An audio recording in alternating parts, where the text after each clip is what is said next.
açılır gül aşkını gider bilbil. Yüreğimde senin adın, gel yanıma taşlar esin bil.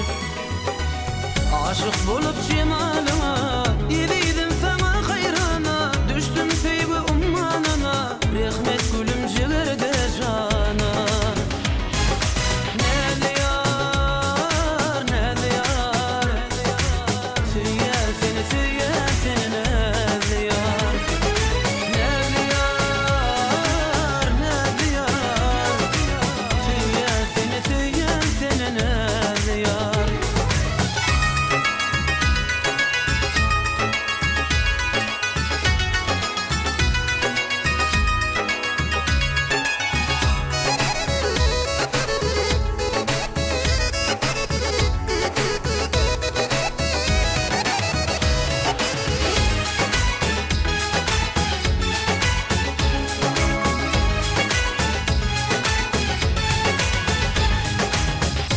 Yönledime kurban, gülüm taşımdır kulyan. Gözlerim özüge seyretme, süyen seni yürekten süyen.